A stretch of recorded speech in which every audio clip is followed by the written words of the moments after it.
Morning, church. It's exciting already. We've already had a great day, and it's just, we're not even halfway over. So if you're new to our congregation, or if you've come in today and you're kind of wondering what we're doing and what we're hanging, or where we're hanging out, we have been walking with Jesus all summer long, and we've been walking through the I am statements. Really what we're asking this entire summer is, what would it be like if we could go back in time, if we could just hang out with Jesus for 3 years, to hear what he said, to smell what he smelt, to go where he went. And we're really asking that question to try to find out, what is God like? And as we think about what God is like, last week we ended the sermon on this one statement that kind of, it's brought some conversation into the office. This one statement that I said at the end of last week was this: it's in the pen that you find rest. And that's P-E-N, like sheep pen. It's in the pen that you find rest, but it's in the pasture that you find life. And where that came from is John chapter 10. So if you want to turn your Bibles open to John chapter 10, we're going to dive right in here in a second. But John chapter 10, what's going on in this passage is that there was a blind man that was healed on the Sabbath, and it's caused a lot of stir in the community of Jerusalem. Jesus had come down, we're about 3 months from his death. And Jesus makes this audacious statement, and he's been making this audacious statement in the last year of his life, in the last 6 months of his life. He's been more declarative about his identity. And it goes all the way back to Exodus chapter 3. With Exodus chapter 3, if you were a good Jewish person, you would have really hung your hat on the fact that anytime someone said, "I am," you would have perked up. Your ears would have listened up, because that was a significant statement in Jewish culture. And in Exodus chapter 3, God tells the people, he tells Moses who he is. And so if we really want to find out who God is, it's probably best for us to know what God said about himself. How do we answer who God is? Many of us, as we approach this question, if I were to ask you, what is God like? Unfortunately, or maybe fortunately, we have a parental conditioning element that we filter that question from, don't we? And if it doesn't happen to you, you know that happens around the world. Many of us, we look to our moms or our dads, and we see how we were raised with our moms and our dads, and that affects how we encounter and how we interact with God himself. Some of us treat God like he's an Aladdin, like he's, a magic lamp that if we ask the right way, and if we say the right thing, and if we do it as many times as we can, God will just finally give in and give us what we want. Some of us approach God not from an Aladdin perspective, but maybe from an authoritative perspective. That we see God as this Zeus-like figure on Mount Olympus with a lightning bolt ready for us to mess up, and if we mess up, he will zap us with his lightning. That we are going to get slapped if we're not doing it right. So we live kind of in this fear-like syndrome. Some of us, instead of having that Aladdin mentality or that authoritative mentality, we kind of see God as being this aloof, distant God. Because our moms or our dads, they were distant relationally, they were distant emotionally. We didn't feel a strong connection to them. And for others, it's not that God is aloof, it's not that God's like an Aladdin, it's not that God's an authoritative person. God is maybe an Abba Father. God is this daddy that we could crawl up in his lap because we had a great relationship with our dad or mom.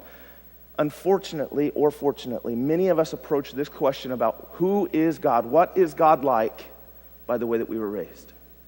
And we have to fight against that, because there's good examples of earthly fathers and there's horrible examples of earthly fathers.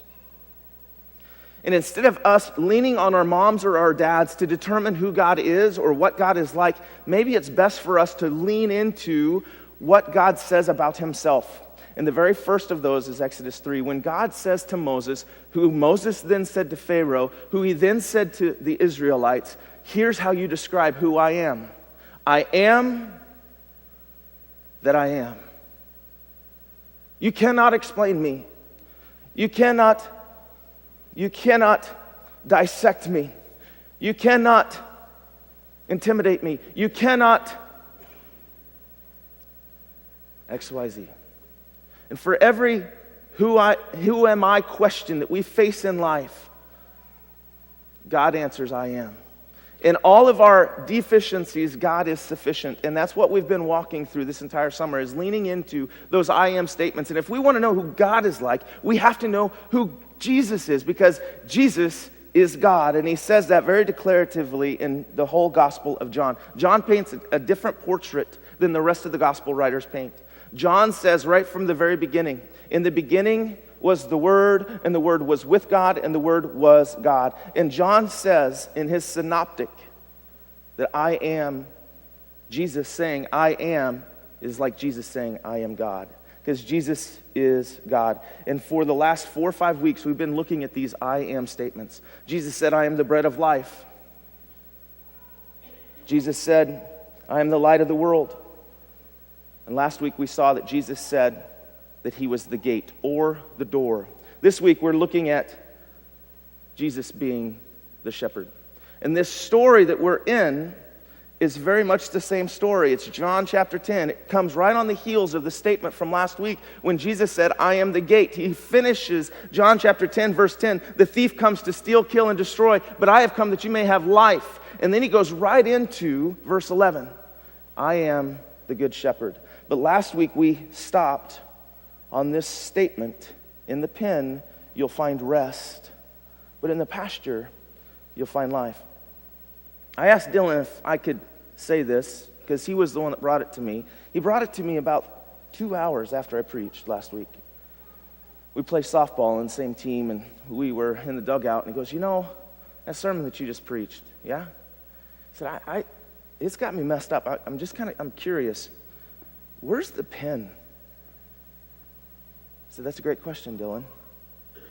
He said, because if it's the church, why is it at certain days, certain weeks, certain seasons, when we're in church together, I'm not finding rest? It's work. And I think many of us kind of come into that question or come into that filter with that question. I want to ask you this real strategic question. What's the purpose of the church? Now, this is something that's kind of a mystery for me because I think I'll be chasing this the rest of my life.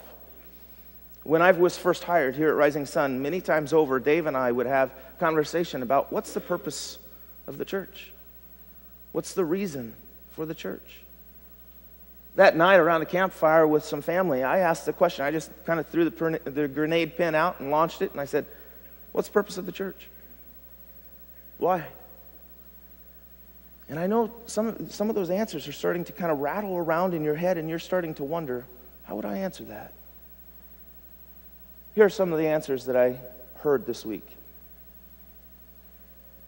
Well, the church is a place where I can come and be recharged. The church is a place where I can come and be encouraged. Because, man, I've been beat up all week, and I need a place where I could just be loved on. The church is a place where I can be inspired. I know how to live. What's the purpose of the church? Because if this statement is true, that in the pen is where you find rest, and that's what Jesus said in John chapter 10, then why is it sometimes the church isn't like that? Who said I know? Did someone say I know? I love it. I love dialogue. Was that Zach? Oh, Zach came in. He wasn't referring to my sermon. Sorry, Zach. Didn't mean to call attention to you, buddy. He just walked in the back. I was like, that's great timing.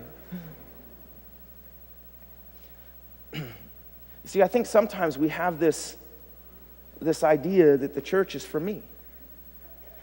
I'm going to tell you a story.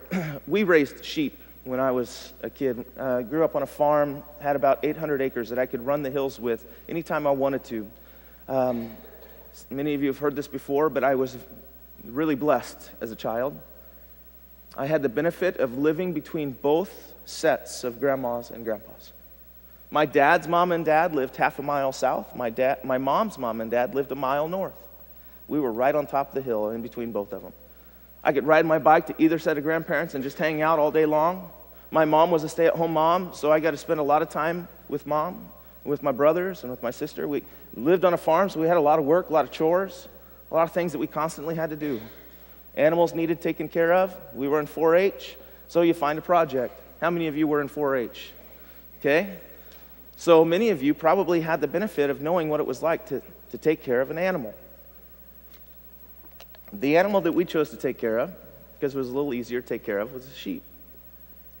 So we came up to Iowa and we bought, I don't know, a couple of ewes that were pregnant.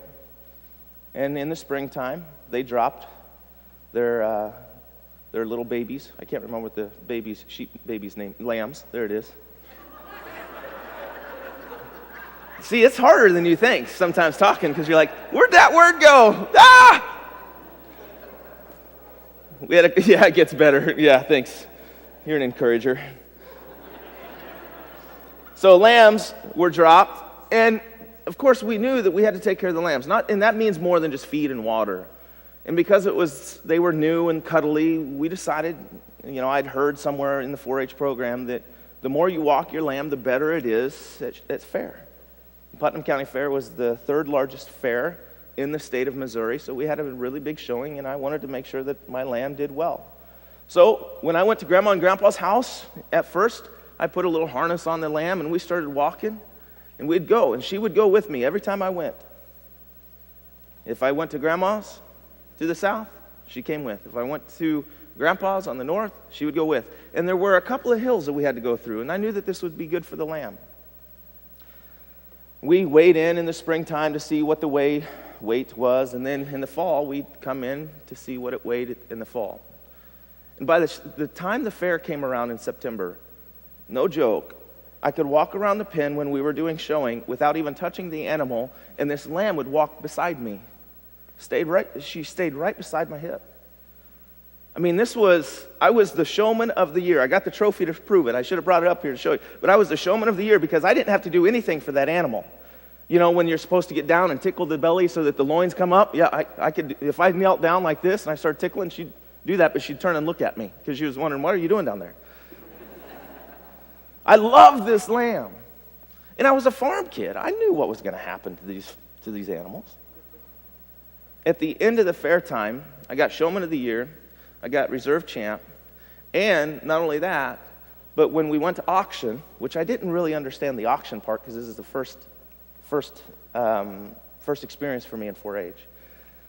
I'm standing in the pen, and they said, just walk around. So I'd walk around, and I'd stay there, and the lamb would just sit there and kind of look up at me, and I'd look down at it, and you could imagine this 9-10-year-old boy in the middle of the fair ring. And the calls start going. I got the highest price bid per pound per hoof that year in the Putnam County Fair. I think I earned $4.85 a pound. And back in the 90s, that was incredible. That was insane. So next week, we're sitting at the dining room table. I'm eating away. And Dad says, so what do you think? What do you think? What do you mean, what do I think? Do you like it? Well, yeah, I like it. It's good stuff. What is it? It's your lamb. Oh, some of you saw that coming early. But for me, it was like this gut-wrenching, what? No. And I went and ran in my bedroom and cried for 10, 15 hours, days, whatever it was. It doesn't matter. Let's not go there. But the next year, as we started to build our herd, I had realized I wasn't going to have this attachment to this animal because I knew what was going to happen at the end of the animal. So we ended up getting a buck that next year, and my brothers and I loved playing with the buck because the buck was a little meaner, right? If you play with the head, the head's going to come and start to ram you. Well, what happened the very next year, as we started to play with this buck started to get really mean. And by the end of the fall, we couldn't even go into the barn to get the feed to feed the animals because every time we walked in, that buck came alert. And when it saw us come, what happened? Man, it would come after my brothers and I. And we were scared to death. So my mom says to me one day, I said, Mom, I can't feed it because that buck's going to hurt us. So she says to me, okay, here's what I want you to do. I want you to stand at the gate, and I'm going to go in and I'm going to distract that buck. And when I'm distracting that buck, you run into the barn, and when you run into the barn, you get the feed, and then you come out and you feed real quick, and then you come out. Now, my mom is not the most athletic person in the world. She's an amazing woman, amazing heart, but when she walked into this gate and she walked into that lot, all of a sudden, this buck turns into a bucking bull, all right? I mean, it was bad, and she was the rodeo clown that was going on around it. And no joke, the gate flings open, Mom takes off, and she's wanting me to go into the barn. As soon as that happens and the buck goes after her, I go, oh, I just stood there. I just stood there the whole time, and Mom's rodeoing around, she's clowning around, and then she comes back out, she's exhausted. What are you doing? I'm sorry, I've never seen anything like that before. I wish I had a cell phone. Of course, cell phones weren't around back then. That would have been a YouTube sensation. I'm telling you, we would have won some money there. The point that I'm trying to make is there are times when the pen is not comfortable. There are times when you walk into the church and you feel like that you're being beat up. There are times when you walk into the church and you're running in circles, running away from people because it's not right. That's only if the pen is the church. The pen is not the church. The pen is Christ. I think sometimes for us, as we come into this relationship with Jesus, we see the benefits of Jesus and we start to look at them and gaze at them and we go, yeah, that'd be pretty nice. To be in a relationship with a lot of people that we don't know. To have people respond to needs that I have. To be encouraged, to be inspired, to be built up. But that's not. The pen is never the church. You see, when we see the benefits of Christ, that has a way of causing a conformation that happens. We're conforming to the benefits. We're changing our behavior. We're externally focused because if I do these things, then that means I'll be benefits. I'll have benefits. I'll reap rewards. But it's when we see not just the benefits of Jesus, but we start gazing at Christ that we're transformed. Seeing the benefits of Christ causes confirmation, but gazing at Christ is what causes real transformation. We focus on who Jesus is, not on the stuff of Jesus. That's, as a congregation, what we're striving for. And so when Jesus said in John chapter 10, I am the gate, for us, we have to know that when we're walking into the pen, we're walking into the presence of Christ, not the presence of the church. The church will get it wrong at times. You can go to 4 or 5 different churches around the Des Moines area, and you'll find different benefits of those congregations. But the church is not our salvation. Christ is our salvation. Christ is how we're transformed, not the church. And if a church is gazing at Christ, that's when the church is transformed, not gazing at the stuff of Christ. And so as a congregation, we will continue to put our eyes on Jesus, the author and perfecter of our faith, who for the joy set before him endured the cross, scorning its shame, and sat down at the right hand of God. That's who we focus on. And this whole summer is all about what Jesus did. It's all about what Jesus said. So if you'll turn your Bibles open to John chapter 10, let's dive in. John 10, verse 11. Jesus continues this dialogue, and remember, the blind man had just been healed, and if you didn't catch that story, go back and read John chapter 9 this next week, or go check out our sermons from last week and kind of get caught up to the story. But in John chapter 10, Jesus says, verse 11, I am the good shepherd. The good shepherd lays down his life for the sheep. Now, what I want you to do is underline that passage in verse 11. The good shepherd lays down his life for the sheep. Because one of the things that the audience would have immediately paralleled was that as a shepherd in Palestine and a shepherd in Israel, they would often bring their sheep to this crevice or to this cave, and they would make this kind of makeshift pen. And sometimes other shepherds would join them, and as other shepherds would join them, the one shepherd in particular would lay down his body as the gate for that pen. So for a sheep to even come into the gateway, it would have to walk through the gate, and then after all the sheep were in, the shepherd would lay down, and he would sleep as the door. So when Jesus says, I am the gate, or I am the door, he is metaphorically saying, I'm the one that lays down my life. That's why he goes into this rhetoric of laying down my life. And you're going to find this rhetoric all the way through verse 18. He says, I'm going to lay down my life 5 times. And it's more than just the metaphor. It's more than just laying down his life as a gate. He's pointing people to what's about to happen in 3 months. He's saying, I'm going to lay down my life. I'm going to sacrifice myself for you. 5 times you're going to see Jesus use this language. So the shepherd is the gate. Let's keep reading. The hired hand is not the shepherd who owns the sheep. For when he sees the wolf coming, he abandons the sheep and he runs away. Then the wolf will attack the flock and scatter it. But the man runs away because he is a hired hand, and he cares nothing for the sheep. I am the good shepherd. I know my sheep, and my sheep know me. Just as the Father knows me, and I know the Father, I, there it is again a second time, lay down my life for the sheep. But I have other sheep that you don't know about. They're not of this pen, and I have to bring them in also. I must bring them in also. So who Jesus is referring to in this passage is you and I. Unless you're a traditional Jew, 100% Jewish person. Anyone in here? Didn't think so. Okay? He's talking about all of us. Might I dare say that when he says this, I believe he's thinking of your mind. I think he's thinking of your person. I think he's thinking of your family. I think he's thinking of your spirit. He's referring in his mind as he says this statement to the Jewish audience, I have other sheep who are going to come in. I have Jim and Bob and Dave. I have Susie, Chris. I have all these people that are going to come in to the pen that I have to go get. He's thinking of you and I. They too will listen to my voice, and there shall be one flock and one shepherd.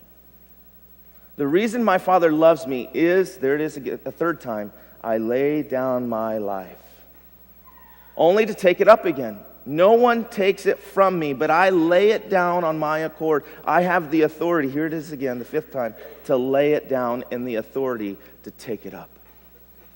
This command I received from the Father. So when Jesus is referring to being the gate, i.e. last week, he's also referring to being the shepherd because the shepherd is the gate. And the gate's open for everyone. The shepherd knows your name. If you go back to chapter 9, verse 35, the blind man that Jesus healed, it says here that Jesus heard that they had thrown him out, that they had excommunicated him from the synagogue, and he what? It says when he found him. Why? Because he was going to rescue him. When Jesus says, I am the gate, and I am the shepherd, metaphorically and literally, what he's saying is, over my dead body. If you want them, you have to come through me. Jesus is the gate.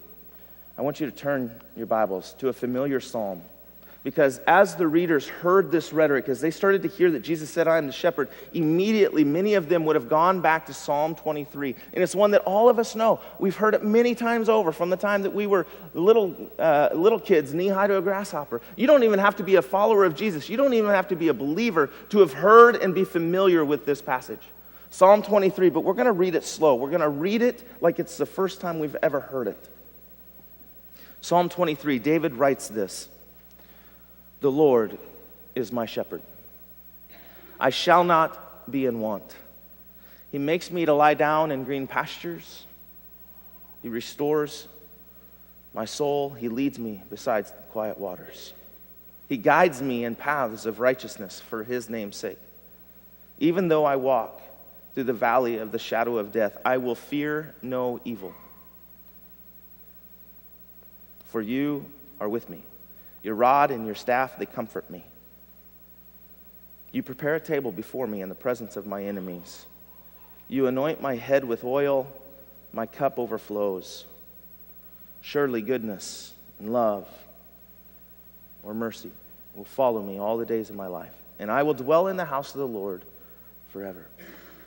What I want you to do is meditate on your, if you're in your own Bible, if you're on your own app, I want you to meditate on all of the active verbs in this passage. Provide, make, leading, it says twice, restoring, guiding, comforting, preparing, overflowing, anointing. You see, the shepherd is not only the gate, but he is also active in your life. He's involved in what you're going through. Whatever it is that you're facing today, whatever it is that you're struggling in, whatever it is that you're contemplating, how is this going to work out? God is whispering to you, I'm there. He's in the invisible. He's in the unseen. He's involved. He's assertive. He knows what you're going through. Hebrews chapter 4 describes a high priest that we can relate to. It describes a high priest that has been tempted in every way, yet was without sin. It describes a high priest that gets what we get, that goes through what we're going through. He understands your pain. He understands your loss. He understands your frustration. He understands your doubt. He's active. He's not some aloof God. He's not some distant God that's just kind of like, they'll figure it out. Hands up in the air. No, he's in the details. He's assertive. If you've ever asked, God, where are you in your life? You're not alone. Because there are times that we don't always see God. We don't always understand and have concrete evidence that God's in our stuff. But he answers. He's right in the middle of it. He's active. He's doing things that you cannot see. Remember, Romans, I'm working for the good of those who are called according to my purposes. He's involved. Acts chapter 7 is one of my favorite stories. Acts chapter 7 is the story of Stephen, the first martyr of the church. And in Acts chapter 7, as Stephen is standing and giving his defense before the Sanhedrin, it says that Saul took and held the robes of the men who would eventually stone and kill this man. And as he was being stoned, it says that Stephen looks up and he sees heaven. Remember what he describes? He shouts this. He says, "Behold, I see the Son of Man standing at the right hand of the Father." Now, why that's significant to me and why that speaks to me is that when Stephen, in the heart of his pain, in the eye of his storm, he sees the Son of Man standing. Jesus is not just sitting. You heard me quote this earlier. This is not just Jesus sitting at the right hand of the throne anymore. When you walk into a royal court, you do not expect the king, you do not expect the prince, you do not expect the court to stand to its feet. Anytime the court stands to its feet, you're in trouble or something bad is about to happen. And when Stephen, his own, starts to be martyred, starts to be killed, for the very first time, Stephen looks up and he sees Jesus standing. Here's why I think that happens. I think it's because the Son of Man does not know the hour when he comes back home, when he comes to collect you and I. And I think that when we go through pain, severe pain, deathly pain, he stands to his feet and he says, "Can I go get them now?" And only the Father knows when the time is right. He is active in your situation. When you cannot see the hand of God, do not forget to trust the heart of him. He is there with you. You know he is a good shepherd. You know he is active. You know he's struggling when you struggle. He's there with you. Your pain, you're not alone. He works for the good of those who've been called according to his purpose. 11 times in the 23rd Psalm, there's a personal pronoun. Did you see him? The Lord is my shepherd. I shall not be in want. He makes me lie down in green pasture.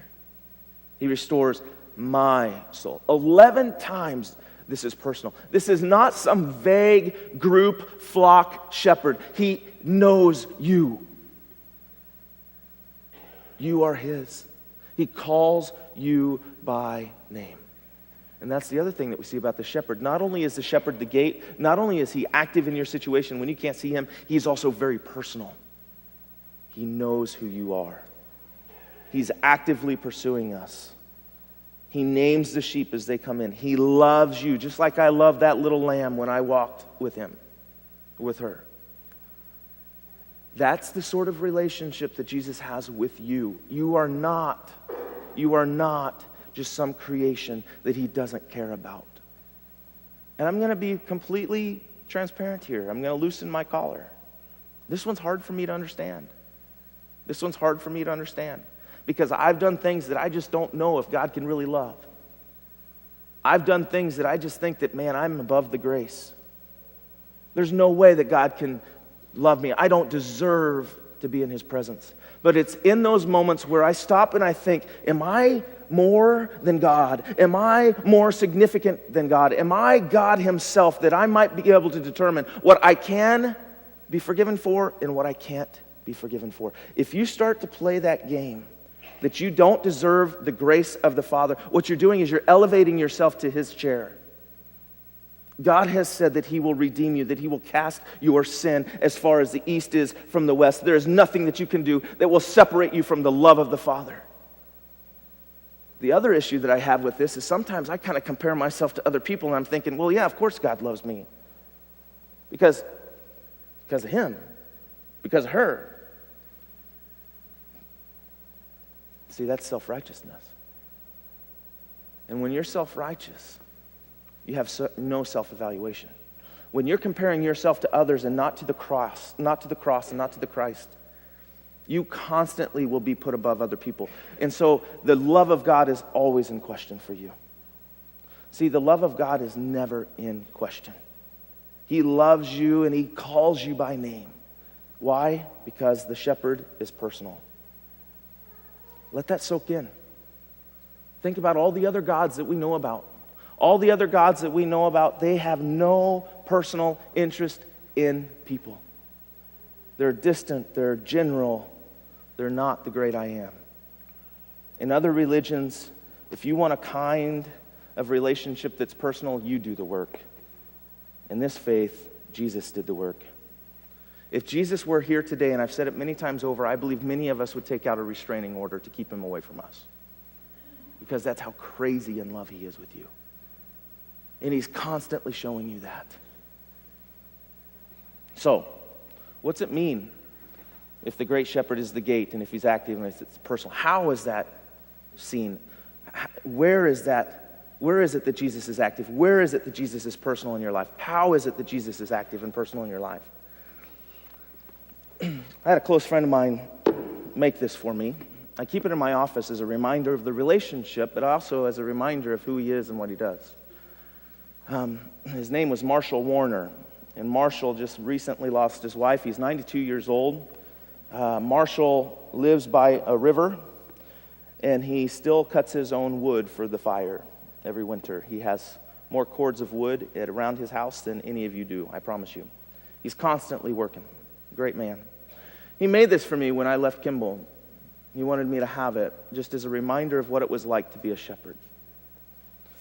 And see, as a shepherd, if we want to know how and where Jesus is personal and how or where Jesus is active, the very first thing that we kind of have to come to terms with is that Jesus is constantly giving us direction. As a shepherd in Palestine, the shepherd would be with the sheep. You see, you couldn't be a shepherd and not be with the sheep. And as the shepherd would lead you beside still waters or lead you to green pastures, he would go with you. This is not like some Home Depot or some Menards where you walk in and you say, hey, I need to get this part, or where's the hammer, or where is the XYZ product? What happens when you go there? Well, you go over to aisle 14, you turn left, and it's on the left-hand side. No, see, the shepherd leads you. And giving you direction is different than giving you directions. As a shepherd, he's constantly leading us. Even when you don't know it, he's leading us. He's taking his staff, and he's gently reminding us where we need to go. Because as a sheep, we're very immediately focused. Our heads are down. We're constantly wanting to fill our bellies. We're just wanting to be fed, and we might drop off the cliff. And so this rod and the staff, they constantly bring discipline to our life. So not only is the shepherd giving direction, but he's lovingly disciplining. He's lovingly disciplining you. And as he's disciplining you, he's guiding you and he's caring for you.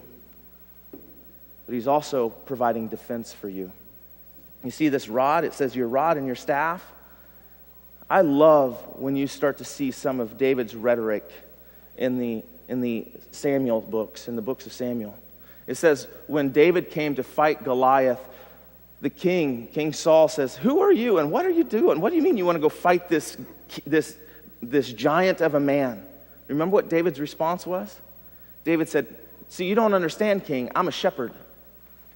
One time, my lamb, a lion came and took it away from me. And I went and jumped that lion. I beat that lion to smithereens. I whooped that lion. I ripped that lion apart. I beat it up and I saved my lamb. Not only did that happen, but a bear came. And this giant that you want me to handle is going to be no different.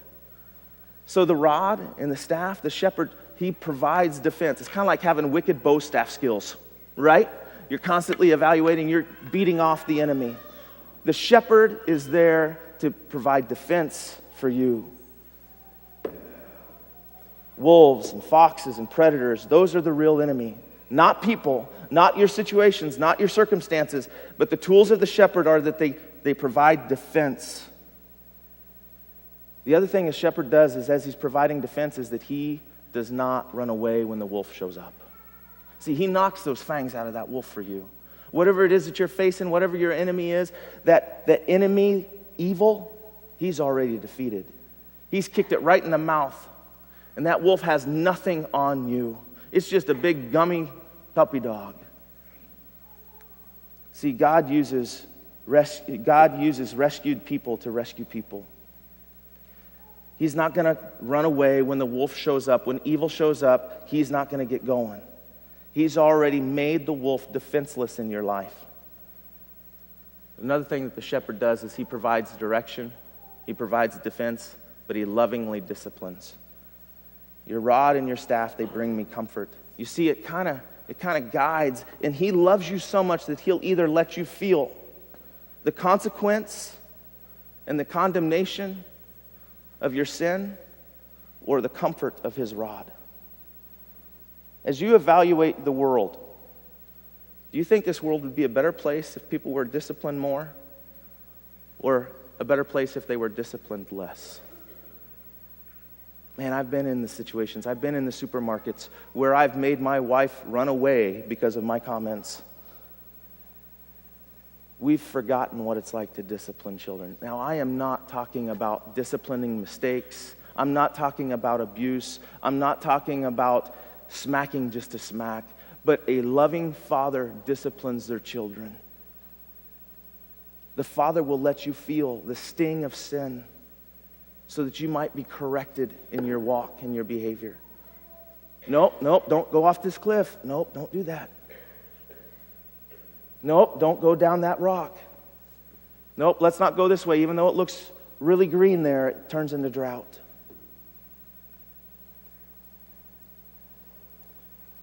Proverbs chapter 3:12. The father disciplines his son that he loves. Hebrews chapter 12 says the exact same thing. I am so grateful that I had parents that loved me enough to discipline me. Amen. Man, if we had parents that would discipline more today, our world would be a better place. We're scared to death to discipline, though. But discipline is a biblical thing. God disciplines those who he loves.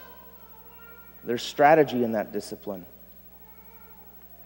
You'll either feel the comfort of his rod, or you'll feel the conviction and consequence of your sin. Do you believe he loves you enough to discipline you? You see, he wants you to get where he's leading you. And that's the other how and the other where and the other why. The shepherd determines your destiny. He knows where the green pastures are. He knows where the quiet waters are. He knows what's best for you. So if you're going through a situation right now that you can't understand, there's a reason why you're going through that situation. It's because he knows what's best. And he provides your destiny. He leads you to your destiny. And remember from before, our destiny is connected to our identity. In John chapter 14, which is a story that we're going to come into here in a couple of weeks during this series, Jesus was talking to Thomas. And Jesus said, I'm going to a place that you cannot go. And Thomas says, where are you going? I'm going to a place to prepare for you. I am the way, the truth, and life. No one will come to the Father but by me. Jesus goes to prepare a better place for all of us. He knows the destiny that we're all destined for. In the pen, you'll find rest, but in the pasture, you'll find life. The church is not the pen. Christ is the pen. And it doesn't mean it's not going to be difficult. It's not going to be hard. He doesn't promise a life of comfort. He promises a life of abundance. You see, the shadow of death, I will fear no evil. The thief comes to steal, kill, and destroy. That hinge verse in verse 10 The thief comes to steal, kill, and destroy. He wants to take everything away from you. He wants to kill you, and he wants to destroy everything that you're built for. But I have come that you may have life. And in Psalm 23, when we see that we walk through the valley of the shadow of death, the reason it's a valley, because death doesn't scare us anymore. Because the wolf, all he can do is intimidate you. That's it. Christ comes to give you identity. If you've not received that identity now's the time. Father, I thank you so much for this day. I thank you so much for who you are and for this church. I thank you for the gaze of looking at who you are, that you might transform us to be more like you. Lord, I pray that as you are our shepherd, as you lead us, as you take us to the places that you want us to go, that we would take your hand, that we would trust you, that we would know that whatever it is that we go through is because it's for our benefit, it's for your good, it's for your glory. I pray that in the valley that you would speak. I pray in the valley that we might know that you're with us. I pray that we might trust you to walk with you. My strength is his grace, so hold fast.